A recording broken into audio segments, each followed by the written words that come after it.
The Story of Granny Advent. This is a story about Granny Advent. The grandmother in our story had many children and a whole slew of grandchildren. She lived in a small house with a huge garden in a small town not far from the capital. Once, the house was full of her loved ones, and the noise, laughter, and joy could be heard from early morning until late at night. But, little by little, everyone scattered and went about their business. The grandmother was left alone in the house. They bought her a mobile phone, even though she didn't know what was wrong with the old phone with the rotary dial. But the phone, old or new, rarely rang. When she wrote them long messages about how she loved them and how much she missed them, they mostly sent her likes, thumbs up, or hearts. Grandma was not used to such communication and she was very sad. She knew they loved her, but they were busy and simply didn't have time for her. So as not to be lonely, she adopted many cats and dogs. The animals seemed to have their own social networks through which they reported on the noble old woman who had no heart to turn away the frozen and hungry four-legged creatures who would appear at her door. All of this was somehow bearable for her until the time of Christmas and Advent came. Christmas had become the saddest time of year for her. Then she missed her children and grandchildren even more. But it wasn't always like that. In fact, it used to be quite the opposite. While other people loved Christmas, she simply adored it. She loved that time of year so much that she simply couldn't hide it.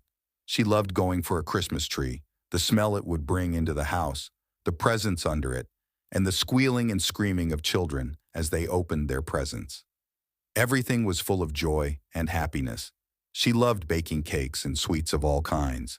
But what made her happiest was decorating the area in front of the house.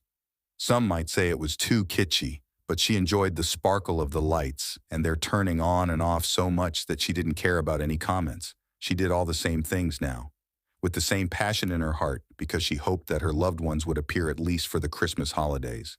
They would come back as usual, in a hurry, see if she was okay and move on.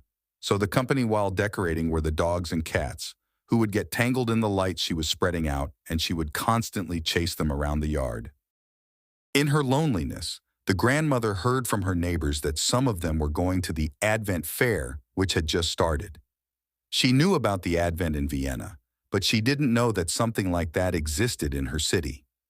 She dressed warmly, fed her pets, and went to see the Advent Fair. When she got off the bus, she didn't have to think much about which way to go, because it was enough to follow the groups of people who were obviously going where she was. She was amazed at how many people there were, and she stood to the side so that she wouldn't be swept away by the crowd of visitors that was circling the fair. She ordered tea, and while the warm cup warmed her hands, she carefully watched the people around her. The biggest crowd was around the stands with sausages, mulled wine, and Christmas cookies. But she saw something else. Maybe many who didn't have as big a soul as our grandma wouldn't have noticed it, but she couldn't miss it. Namely, many parents were dragging their children away from the cookie stand because they obviously couldn't afford to buy them Christmas sweets. Grandma's heart broke from these scenes, and she remembered all the delicacies that no one had to eat at her house. She finished her tea and hurriedly took the bus back home. She knew what she was going to do. She returned to the fair the next night, but this time she didn't come empty-handed. She brought a red basket full of cakes and sweets. Her heart ached to bring joy to the children yearning for treats.